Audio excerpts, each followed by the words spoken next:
Et bonjour mes apprentis cartomanciens et cartomanciennes, j'espère que vous allez bien et que vous avez passé un excellent week-end. Alors aujourd'hui, vidéo sur la méthode de tirage pot de terre, pot de fer. Donc un tirage que j'ai créé en m'inspirant de la fable de La Fontaine. Voilà, donc eh bien écoutez, je vais de suite lancer le générique. On se retrouve tout de suite après et je vous explique comment réaliser ce tirage. Allez, c'est parti.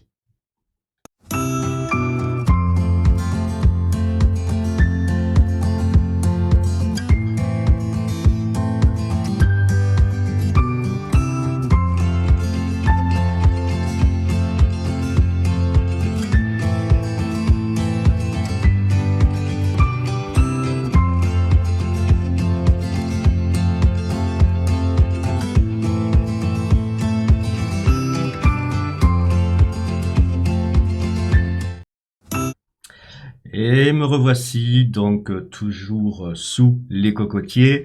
Alors voilà, qu'est-ce le tirage pot de fer, pot de terre, pot de fer. Donc comme je le disais en introduction, c'est un tirage que j'ai créé en m'inspirant de la fable de La Fontaine. Alors quelle est cette fable? Alors ça raconte en fait l'histoire de deux pots, donc un pot en terre et un pot en fer. Et donc le pot en fer parle au pot de terre en lui disant écoute, j'aimerais bien t'amener avec moi en voyage, on pourrait parcourir le monde, ça serait vraiment génial. On irait d'aventure en aventure tous les deux.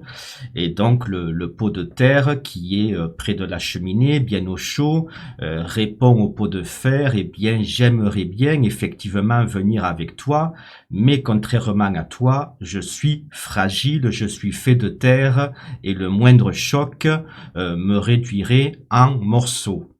Donc à cela, le pot de fer répond au pot de terre, ne t'inquiète pas, tu es mon ami, je te protégerai de tout ce qui viendra contre toi, je te protégerai de tout ce qui pourrait te faire mal, je m'interposerai entre le danger et toi afin de te protéger. Et donc, par rapport à tout ce qu'a dit le pot de fer, bien le pot de terre se dit, pourquoi pas, c'est vrai que tu es costaud, tu pourras me protéger, donc il ne m'arrivera rien. Et donc, les deux compères, les deux amis partent en voyage. Et là, catastrophe, le pot de terre finit par se casser en morceaux, non pas par des dangers extérieurs dont le pot de fer avait promis qu'il le défendrait, mais le pot de terre a été cassé par le pot de fer lui-même. Et oui, le pot de fer, en fait, était de bonne volonté, hein. Il voulait vraiment protéger le pot de terre des dangers extérieurs, mais il n'a pas pensé que lui-même était un danger pour le pot de terre. Et oui, il a fallu simplement que le pot de fer, par exemple, s'approche un peu trop du pot de fer, du pot de terre, excusez-moi, et le pot de terre s'est fêlé, s'est fissuré, s'est cassé. Donc la morale de cette histoire, c'est quoi? C'est qu'en fait, dans la vie, il vaut mieux se mettre avec des personnes qui nous ressemblent plutôt qu'à des personnes qui nous sont totalement opposées. Par exemple, dans le domaine sentimental, on dit toujours que les opposés s'attirent. Alors c'est vrai, sauf que, contrairement aux aimants, eh bien en amour, hein, effectivement, les opposés s'attirent, mais ne restent pas collés ensemble. Ils finissent toujours par se séparer. Et bien pourquoi? Parce que leurs caractères sont trop différents. Ça finit par causer des disputes et donc on finit par se séparer. Donc, en amour, il vaut mieux, par exemple, se mettre avec quelqu'un qui a le même caractère que nous, qui a les mêmes goûts au niveau des sorties, au niveau des loisirs que nous, plutôt que de se mettre avec quelqu'un qui est tout à fait l'opposé de nous, car il y a de grandes chances qu'on finisse comme le pot de terre cassé en morceaux. Voilà, et c'est pareil pour tous les domaines, hein, le domaine professionnel, le domaine des affaires. Ben, en affaires, par exemple, si vous vous associez avec quelqu'un qui a plus d'argent que vous, il y a de grandes chances qu'un jour, eh bien cette personne-là, même si elle était de bonne volonté au départ, risque de vouloir tout vous prendre, bien parce que elle a les moyens de le faire, parce qu'elle a plus de parts dans l'entreprise, dans la société que vous avez créée que vous. Voilà.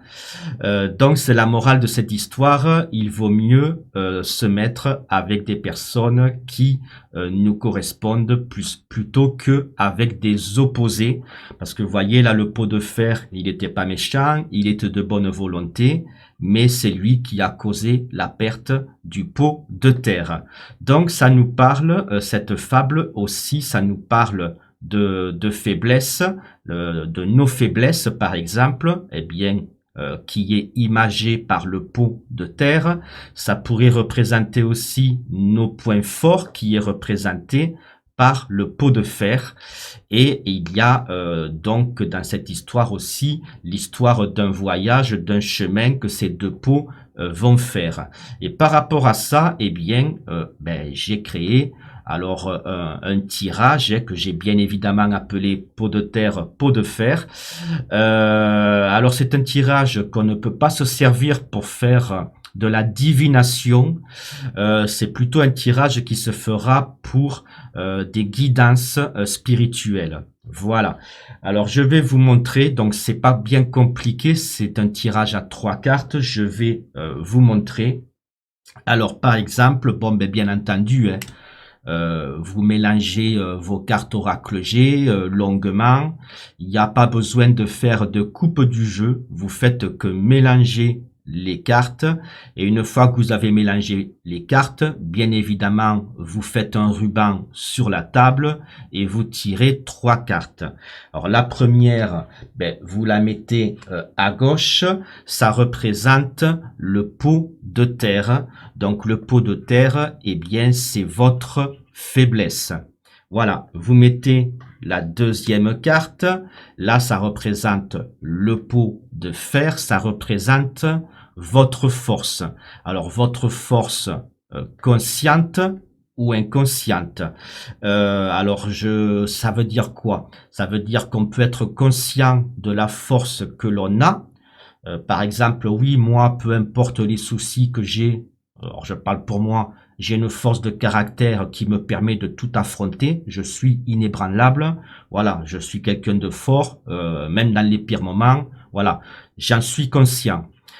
Pour d'autres personnes, eh bien, imaginons que cette personne a également un caractère fort, mais cette personne n'en est pas forcément consciente. Elle n'est pas consciente qu'elle a au fond d'elle, au fond de lui, cette force qui pourrait lui permettre de se sortir de toutes les situations. Donc, je répète, la première carte, le pot de terre, c'est nos faiblesses, ou plutôt notre faiblesse, ce que donc on doit essayer de changer.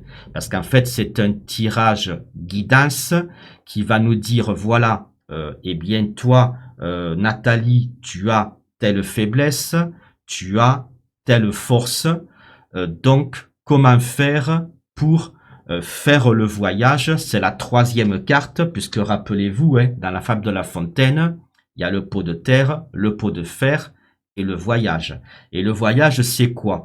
Eh bien, c'est un peu la synthèse du jeu. Ça va vous dire ce que vous devez faire pour passer de votre faiblesse à votre force. Ça va vous dire quoi faire pour transformer votre faiblesse en point fort, ou alors ça va vous dire comment passer de l'un à l'autre, c'est-à-dire de ne plus être faible, mais de devenir fort. Voilà, c'est à ça que sert ce tirage. Alors ce tirage, je vous le dis de suite, il n'est pas du tout adapté à l'oracle G, puisque c'est un tirage guidance. Donc c'est un tirage qui est plutôt fait pour être réalisé avec un jeu un jeu oracle, mais spécial guidance, avec un jeu oracle divinatoire. Alors c'est un peu plus compliqué. Un peu plus compliqué pourquoi? Eh bien tout simplement pour interpréter. Voilà. Mais j'ai quand même décidé de vous apprendre ce tirage-là, même s'il n'est pas adapté à l'oracle G, eh bien tout simplement parce que ça va vous permettre de faire travailler votre imagination et donc du coup de faire travailler votre intuition pour interpréter les cartes. Alors, le pot de terre, c'est le point faible. Alors, le point faible, forcément, peu importe si la carte est à l'envers ou à l'endroit, eh bien, cette carte, bien, vu que c'est notre point faible, il faut toujours l'interpréter négativement. Voilà. Là, c'est notre point fort. Donc là, peu importe sur la carte du milieu, si elle est à l'envers ou à l'endroit, on doit toujours l'interpréter positivement. Un peu comme le tirage en croix, voilà. Et là, la synthèse, eh bien, il va falloir l'interpréter positivement puisque la synthèse, le voyage, va nous dire, eh bien voilà, tu dois faire ceci pour arriver à cela. Voilà, donc ça va nous dire comment ne plus être faible, mais devenir fort. Voilà. Alors là, je vais vous montrer 3 petits exemples de tirage, d'interprétation de tirage, afin que vous compreniez un petit peu le fonctionnement. Et ensuite, je vous donnerai un tirage que vous devrez interpréter. Alors, on va dire, tiens, allez, il y a Jean. Devant moi, il y a Jean. Je fais un tirage pour Jean, tirage pot de terre, pot de fer, et on va voir le voyage que va devoir faire Jean pour ne plus être faible, mais pour devenir fort. Alors on va retourner la première carte, et donc on s'aperçoit que le point faible de Jean, eh bien c'est qu'il a les pensées toujours négatives. Jean, c'est quelqu'un qui a plutôt tendance à voir les choses négativement, à être anxieux et à penser trop. Il y a, voilà, et en plus penser, cogiter, donc aux soucis, aux problèmes, et donc à avoir toujours des pensées négatives en lui.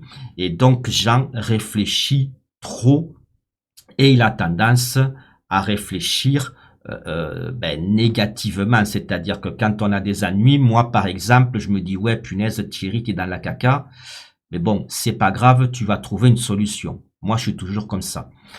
Jean, lui le pauvre, il se dit mince, oui je suis dans la caca, il y a peu de chances que je m'en sorte, vous voyez. Voilà, ça c'est le point négatif de Jean. Alors comment vous faites pour interpréter la carte pot de terre? Je vous le rappelle, hein, qui symbolise le point faible de la personne, eh bien déjà, il faut toujours l'interpréter négativement. Alors après, vous pouvez éventuellement, d'ailleurs, vous pouvez tout court, je ne sais pas pourquoi je dis éventuellement, donc vous... Ah non, Thierry, ne commence pas à rire, sinon on n'a pas fini. Donc vous pouvez vous servir des mots-clés que vous connaissez, mais servez-vous aussi de l'illustration, exactement comme je vous ai appris à le faire depuis le départ que vous êtes inscrit à l'école, quoi. Hein. Donc voilà, maintenant, on sait le point faible de Jean.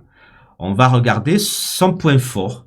Alors, son point fort conscient ou inconscient. Donc, un point fort, par exemple, qui sait qu'il a ce point fort en lui ou qui n'en a pas du tout conscience. Et donc, les cartes, s'il n'en a pas du tout conscience de son point fort, les cartes vont lui dire, oui, ton point fort, Jean, eh bien, c'est ça. Exploite ton point fort. Voilà. Alors, on va regarder cette carte-là. Et donc, là, on voit quoi? On voit, alors, cette carte-là, c'est le pot de fer. Donc, le point fort, il faut toujours l'interpréter positivement. Donc, on voit quoi? C'est quoi le point fort de Jean. Alors, le point fort, soit qu'il est conscient de l'avoir, soit qu'il n'est pas conscient d'avoir. Bien, on nous dit que Jean, malgré qu'il voit toujours noir, qu'il voit toujours les choses négativement, eh bien, c'est quelqu'un qui garde toujours espoir. Parce que la bougie, elle nous dit quoi? Elle nous dit que dans toute cette noirceur, il y a quand même une lumière. Donc, une lumière d'espoir, que les choses s'arrangent. Ça veut dire que Jean, même si il voit les choses toujours négativement, au fond de lui, il a toujours espoir que les choses s'arrangent. Donc ça, c'est plutôt une force positive, hein, de garder toujours espoir, puisque quand on garde espoir, on ne baisse pas les bras. Alors voilà, est-ce qu'il en est conscient ou est-ce qu'il en est pas conscient? Ça, c'est Jean qui nous le dira, qui va vous le dire. Si vous dites, oh, moi je suis pas conscient d'avoir cette qualité-là, eh bien si Jean vous l'avez, et donc cette qualité, il faut la faire ressortir de vous, il faut l'exploiter. Si vous dites oui, c'est vrai que j'ai toujours espoir, même si je vois les choses négativement, j'ai toujours espoir que les choses s'arrangent, ça voudrait dire qu'il est conscient de cette force-là. Donc voilà, ça c'est sa force, le fait de garder espoir et de penser que ses prières, puisque la bougie c'est quand même religieux, que ses prières seront entendues. Donc ça parle d'espoir, de vœux qu'on aimerait qu'ils soient exaucés. Donc voilà, ça c'est sa force. Maintenant, comment Jean doit faire pour passer du négatif au positif? Ce qui serait bien, c'est que Jean voie, peu importe les soucis de sa vie, ça serait bien qu'il voie les choses toujours positivement. Voilà, un peu comme moi je fais. Bon voilà, quand j'ai des soucis, que ce soit santé, financier, familial ou autre, voilà, je me dis bon ça pourrait être pire, les choses on va les arranger, on va trouver une solution. Donc comment doit faire Jean pour avoir toujours des pensées positives plutôt que des pensées négatives? Eh bien, c'est ce que la carte le voyage va nous dire. Alors quel voyage va devoir faire Jean? Qu'est-ce que Jean va devoir mettre en place comme action pour devenir quelqu'un de positif et non pas rester quelqu'un de négatif? Eh bien, on va retourner la troisième carte. Eh bien, la troisième carte, c'est la carte du rat. Alors, qu'est-ce qu'on pourrait dire? Alors, n'oubliez pas, la carte du voyage, on doit l'interpréter positivement, puisque la carte du voyage va nous dire comment passer du négatif au positif. Donc le rat, on pourrait dire quoi? Et c'est là que c'est important de se servir des mots-clés, mais surtout aussi des illustrations. Moi, par exemple, le rat, c'est vrai que on ferait un tirage divinatoire. On pourrait dire, oh là là, c'est la maladie. Oui, mais là, c'est pas un tirage divinatoire.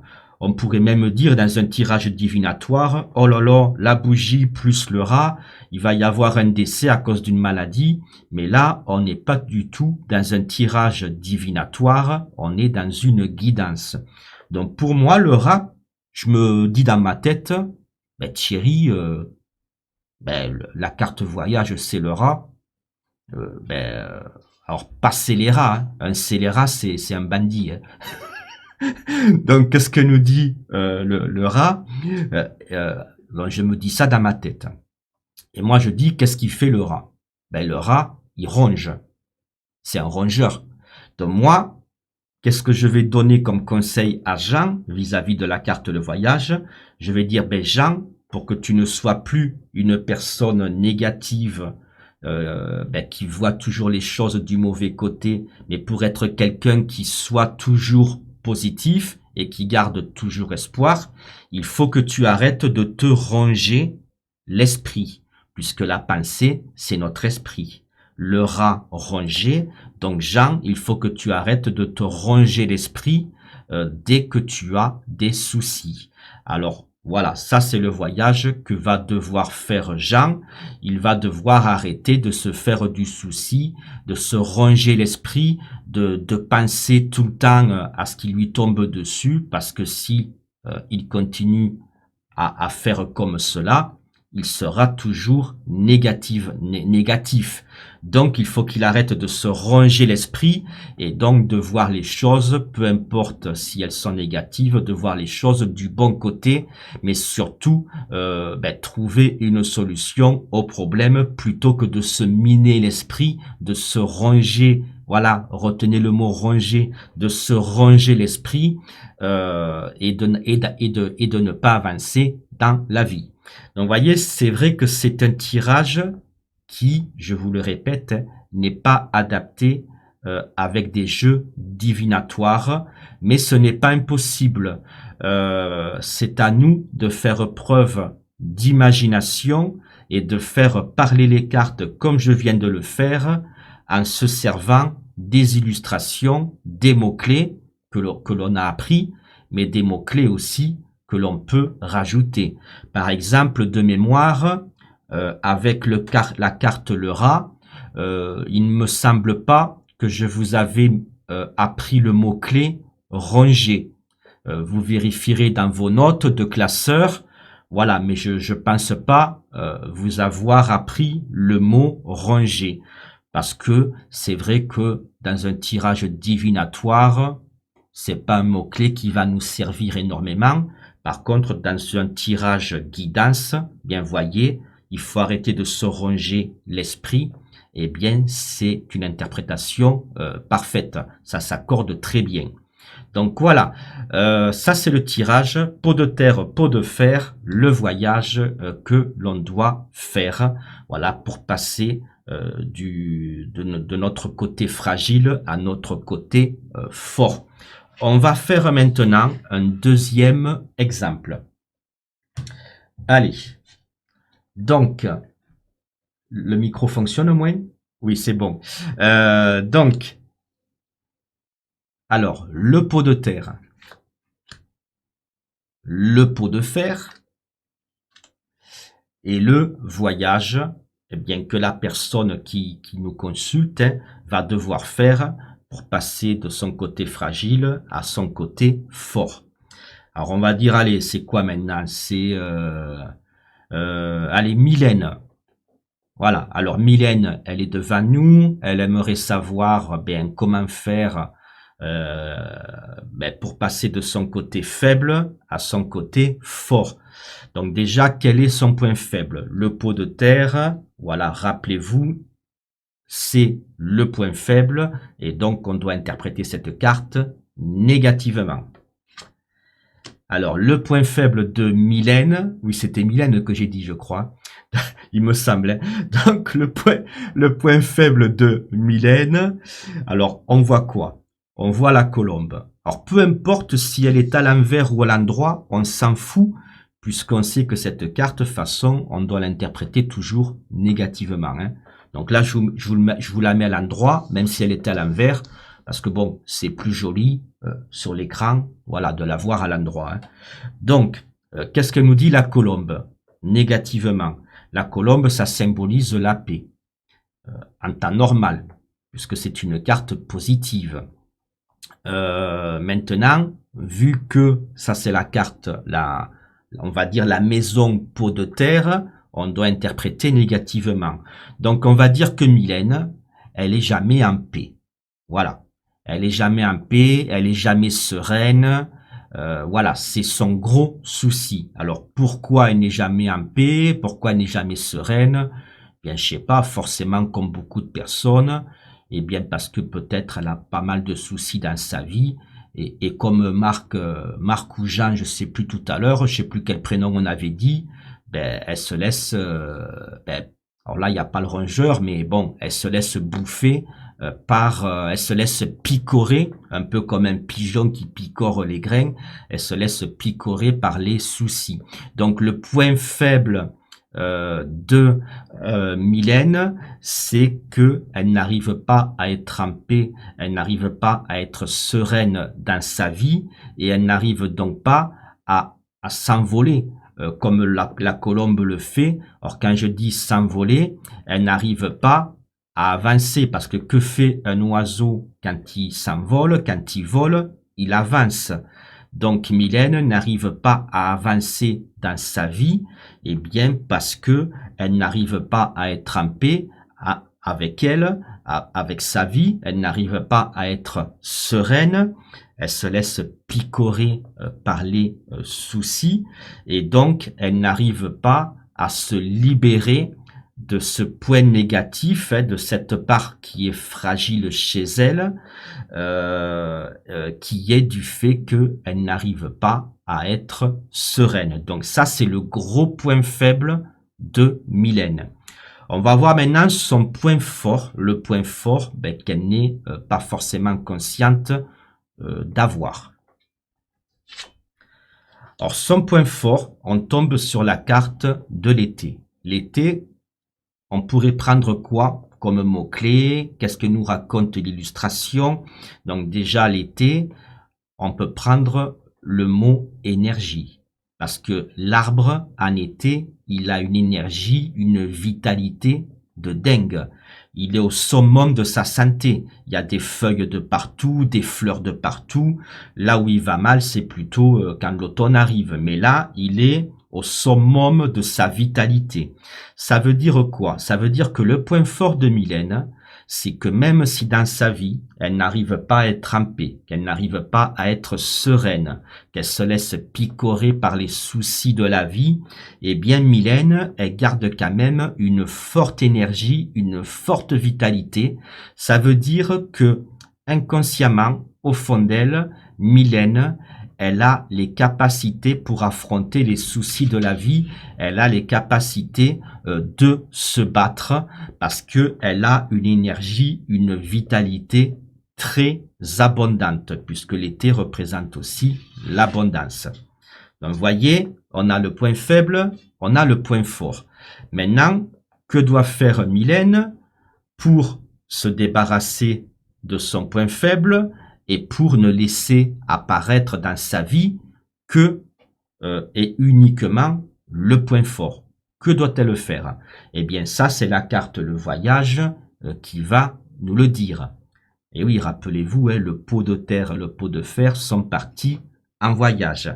Donc là, Mylène part en voyage et elle va découvrir ce qu'elle doit faire pour, comme je le disais, se débarrasser de sa fragilité et laisser apparaître dans sa vie que son côté force. Alors c'est la carte de la balance. Alors la balance, déjà, il nous parle d'équilibre. Alors ça dit à Mylène que oui, elle doit atteindre un équilibre dans sa vie.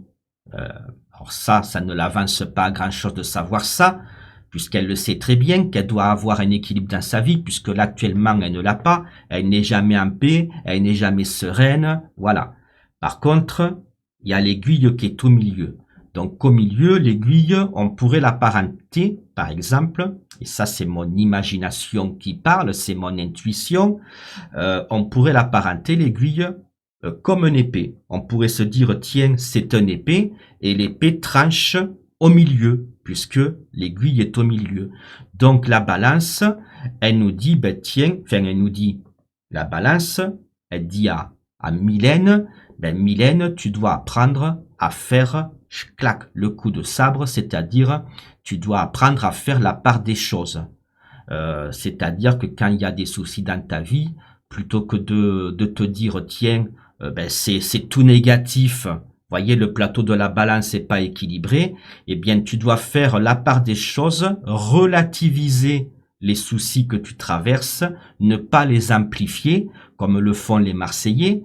Bonjour les amis marseillais. Non, je rigole, je les aime pas du tout. Bon, vous avez réussi à déboucher le port là Non, parce qu'il y a une sardine de 10 mètres qui a coincé l'entrée du port. Je sais pas si vous êtes au courant, c'est pas ça au journal télévisé. Les Marseillais, enfin voilà. Du coup... Du coup, l'aiguille de la balance, on va dire que c'est dans ma tête, dans mon imagination, que c'est une épée Et donc, Mylène doit trancher, elle doit faire la part des choses, arrêter de dramatiser chaque fois qu'il y a un petit souci dans sa vie. En fait, c'est elle qui amplifie ses soucis, qui se laisse picorer dans sa vie dès qu'il y a le moindre souci, parce qu'elle ne sait pas faire la part des choses, elle ne sait pas équilibrer eh bien, c'est comment je pourrais dire, ces émotions. Voilà, les émotions, ça se contrôle à condition de l'apprendre. Voilà. Et donc ça, la balance, le voyage, dit à Mylène, eh bien Mylène, tu dois apprendre à contrôler tes émotions, tu dois apprendre à faire la part des choses, à ne pas toujours exagérer, à ne pas faire une montagne du moindre petit truc, et tu verras qu'en faisant ça, eh bien, tu obtiendras la paix et la sérénité dans ta vie, d'autant plus que tu as la force pour y arriver, puisque ça, rappelez-vous, la carte de l'été, hein, l'arbre, il est en pleine forme. C'est l'été, il a toute sa force, il a une vitalité énorme. Donc, Mylène, elle a les capacités pour passer du pot de terre au pot de fer. Maintenant, c'est mettre les choses en place et s'entraîner à faire la part des choses, à ne pas dramatiser. Voilà. Donc, voyez, c'est un peu comme ça qu'il faut, enfin, c'est pas un peu comme ça, c'est comme ça qu'il faut apprendre à interpréter ce tirage, c'est-à-dire qu'on interprète beaucoup plus avec notre imagination. Alors, c'est pour ça qu'il faut bien regarder le moindre détail des illustrations. Et après, eh bien, notre imagination, comme je viens de le faire là, voyez, moi, l'aiguille de la balance s'est transformée en épée. Voilà, l'épée, elle doit trancher. Qui dit trancher, on doit faire la part des choses. Avec le rat tout à l'heure, moi, mon imagination m'a dit, tiens, le rat, qu'est-ce qu'il fait? Il ronge. Donc voilà, elle se laissait ronger l'esprit dès qu'il y a le moindre souci. Donc voyez, on se sert beaucoup de notre imagination et c'est pour ça que même si ce tirage ne s'adapte pas avec un jeu divinatoire, voyez comme quoi c'est quand même plus ou moins réalisable et c'est un très bon exercice, je trouve, pour faire travailler votre imagination et donc pour faire travailler votre intuition. Je vais vous faire un troisième et dernier tirage et ensuite je vous donne l'exercice. Allez, j'enlève les cartes. Allez, troisième tirage. Hop. Première carte. Donc, le pot de terre. Deuxième carte, le pot de fer. Troisième carte, le voyage. Allez, on va dire que... moi, je sais plus avec les prénoms. Hein. Allez, Nathalie, j'en sais rien. Allez, on va dire Nathalie. Nathalie est devant nous. Alors, quel est le point faible de Nathalie? Ah, alors Nathalie, son point faible, eh bien pour moi, le feu, c'est quoi? C'est la famille, c'est le foyer.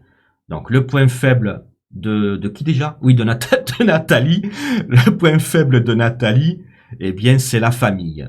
Donc, je pense que Nathalie s'inquiète trop pour la famille, c'est-à-dire pour les enfants, pour les parents, pour les grands-parents, pour voilà, elle s'inquiète trop pour la famille, voire même elle se donne trop à la famille au point de s'oublier elle-même. C'est peut-être ça. En tout cas, son point faible, son pot de terre, on va dire, c'est la famille. Voilà. Après, pour d'autres personnes, hein, on aurait pu dire, tiens, parce que le feu, c'est aussi la passion. On pourrait dire, tiens, Nathalie, toi, ton défaut, t'es trop passionné, tu fonces sans réfléchir. Ça pourrait être ça aussi. C'est à nous de laisser parler notre imagination et notre intuition. Bon, moi, là, ça me parle plus de famille, mais je vais quand même regarder la carte du pot de fer, voir de quoi parle cette carte. Donc moi, le soleil, ça me parle de quoi? Ben, ça me dit que Nathalie, ben, son point fort, c'est que c'est une femme chaleureuse. Le soleil, la chaleur. Ça nous dit aussi, la corne d'abondance, que c'est une femme généreuse qui donne beaucoup. Donc Nathalie, elle donne beaucoup à la famille. Elle donne beaucoup à ses enfants. Elle donne beaucoup à son mari si elle est mariée. Elle donne beaucoup à ses petits-enfants. Voilà, c'est quelqu'un qui donne, qui donne, qui donne. Alors qui donne de sa personne, mais qui donne aussi même, on pourrait se dire, financièrement. Tiens, de l'argent pour les petits-enfants, de l'argent pour les enfants, voilà. Donc, Nathalie, son point fort, c'est que oui, on ne peut pas dire le contraire. C'est quelqu'un qui est, c'est une femme qui est généreuse et qui donne beaucoup de sa personne, mais qui aide aussi financièrement sa famille. Donc ça, c'est son point fort. Mais son point fort, la carte pot de terre, nous dit aussi que c'est son point faible. Parce que elle s'occupe trop de sa famille. Elle ne s'occupe pas assez d'elle. C'est-à-dire qu'elle s'occupe tellement de sa famille, en donnant de sa personne, en les aidant financièrement aussi, et bien qu'elle s'en oublie elle-même. Nathalie ne vit plus. Elle ne vit plus pour elle, elle vit pour sa famille. Et donc, eh bien, qu'est-ce que doit faire Nathalie pour justement arriver à un équilibre? C'est bien de s'occuper de sa famille, mais il faudrait quand même qu'elle trouve un juste milieu. Alors, on va regarder du coup la carte voyage, donc la dernière carte, et c'est la carte des chiffres. Alors, la carte des chiffres, elle nous dit quoi? Elle nous dit que déjà, Nathalie, les chiffres, déjà, ça représente les mathématiques, le numéraire, l'argent. Donc déjà, ça dit, Nathalie, c'est bien d'aider ta famille financièrement, les petits-enfants, les enfants, etc. Mais c'est pas forcément leur rendre service. Parce que si chaque fois qu'ils viennent te voir, oh, j'ai un souci, j'arrive pas à payer ma facture d'EDF, oh, j'ai un souci, j'arrive pas à faire ceci, si chaque fois tu leur donnes de l'argent, alors oui, tu les aides, mais tu leur apprends pas à se débrouiller tout seul. C'est-à-dire que tes enfants, tes petits-enfants et n'importe qui d'autre de ta famille, si tu les aides toujours financièrement, ils vont faire quoi? Ils vont faire ce qu'ils font là. Hein. Oh je peux claquer mes sous, c'est pas la peine que je compte puisque j'irai voir Nathalie. Donc ça, c'est par exemple ces enfants qui pourraient dire ça. Hein. Ces enfants, oh maman, je m'en sors pas, est-ce que tu n'aurais pas 200 € à me donner Et Nathalie le fait. Donc c'est pas aider tes enfants. Parce qu'en fait, tu les apprends pas à gérer leur pognon. Donc cette carte, elle nous dit ça. Elle nous dit, c'est bien d'aider, mais il faut pas que ça soit une habitude. Il y a un proverbe d'ailleurs japonais ou chinois, alors je ne saurais pas vous le dire exactement, qui dit que, voilà, il y a un chinois ou un japonais, on va dire un japonais, voilà, qui est en train de pêcher au bord de l'eau. Donc il est là avec sa canne à pêche, il attend que le poisson morde. Bon, on voit que dans sa besace, il en a déjà 2 ou 3, donc ça veut dire qu'il a déjà réussi à attraper 2-3 poissons. Et d'un seul coup, eh bien, il y a un japonais qui s'approche de ce japonais, ou on peut même dire, allez, un chinois qui s'approche du japonais. Et en fait, ce chinois, c'est un SDF et qui vient lui dire, oh, s'il te plaît, monsieur le japonais, donne-moi de tes poissons, je n'ai rien à manger, s'il te plaît, donne-moi de tes poissons. Bien, que fait le japonais? S'il fait comme Nathalie, il va lui dire, pas de souci, tiens, j'ai 3 poissons, je t'en donne 2, je vais en repêcher d'autres pour moi. Non, le japonais, il n'a pas fait ça.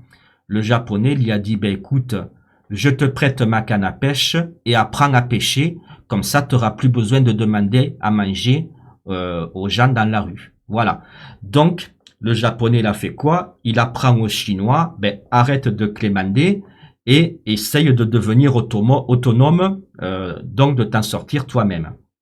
Et donc, la carte des chiffres, eh ben, c'est ce qu'elle conseille à Nathalie. La carte des chiffres dit à Nathalie, bon, aide tes enfants, mais pas tout le temps. Il faut qu'ils apprennent à se débrouiller aussi tout seuls. Donc ça, c'est pour le point financier.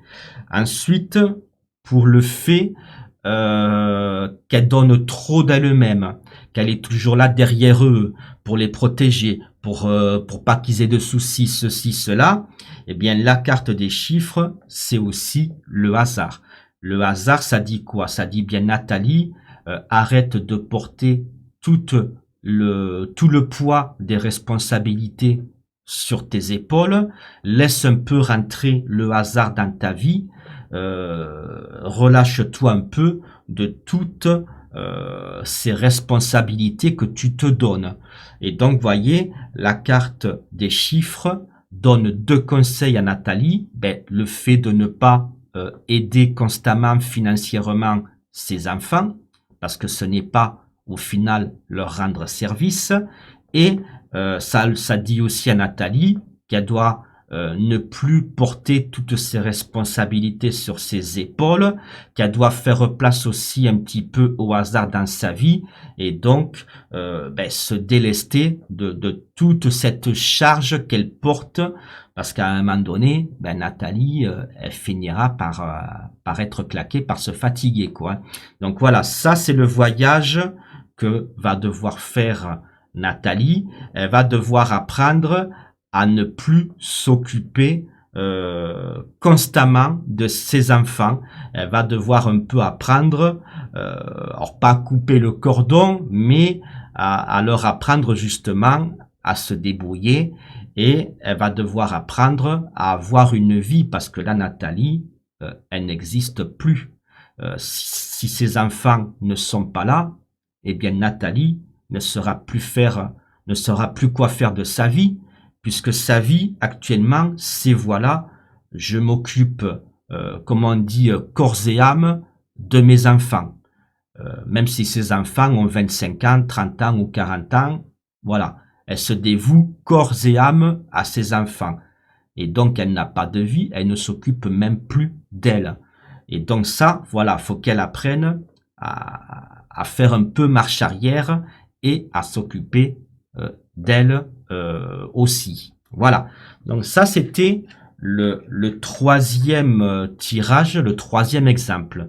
Donc, vous voyez, c'est pas forcément évident parce que c'est un tirage, je vous le répète, mes petits apprentis cartomanciens et cartomanciennes, qui est fait pour être réalisé avec des cartes spéciales guidance. Mais, vous voyez, je viens de vous le prouver hein, à 3 reprises, puisque j'ai fait 3 tirages. On peut également le faire avec un jeu divinatoire. Il suffit simplement de faire travailler son imagination et de faire parler les illustrations et de trouver un ou deux bons mots-clés pour faire parler un petit peu plus les cartes. Voilà. Donc maintenant, eh bien, on va passer à l'exercice. Et donc, vous l'aurez deviné, hein, je vais mettre 3 cartes sur la table et vous allez devoir interpréter ce tirage. Allez, je prends les cartes. Donc, on va dire... allez, Sylvie. Voilà. On va dire que Sylvie est devant vous. Et donc, vous devez faire un tirage pot de terre, pot de fer. Donc, vous avez mélangé les cartes. Vous avez fait un ruban sur le tapis. Sylvie a pioché 3 cartes. Donc, la première, le pot de terre. La deuxième, le pot de fer. La troisième, le voyage. Donc, rappelez-vous, mes petits apprentis cartomanciens, cartomanciennes, à gauche, le pot de terre, ce sont les points faibles de Sylvie, de Sylvie. Ce sont les points faibles de Sylvie. Donc, vous devez interpréter obligatoirement cette carte, le pot de terre, négativement. Ici, c'est le pot de fer. Donc, c'est le point fort ou les points forts de Sylvie. Les points forts, soit qu'elle est consciente d'avoir, soit qu'elle n'est pas consciente de posséder et qu'elle va devoir justement faire ressortir d'elle. Et donc cette carte, le pot de fer, on doit toujours l'interpréter positivement. Ensuite, le voyage, eh bien c'est ce que va devoir mettre en place Sylvie pour justement ne plus être dans le côté fragile, mais être toujours dans le côté fort. Donc, c'est le voyage va dire à Sylvie, eh ben voilà, pour ne plus être pot de terre, mais être pot de fer, tu vas devoir faire ceci, cela. Donc là, je retourne les cartes. Alors, pot de terre, donc, à interpréter négativement les points faibles de Sylvie. Ensuite, pot de fer, la qualité ou les qualités, la force, les forces que Sylvie possède. Alors, soit qu'elle en est consciente ou qu'elle n'en est pas consciente, mais en tout cas, voilà, la force qu'elle possède. Donc, à interpréter toujours positivement. Et là, ben, que va devoir faire Sylvie pour ne plus être pot de terre, mais être pot de fer? Eh bien, quel voyage va-t-elle devoir faire? Et là, c'est à interpréter toujours positivement. Voilà. Eh bien, écoutez, mes petits apprentis cartomanciens et cartomanciennes, je vous fais de gros bisous et on se dit à bientôt pour de prochaines vidéos.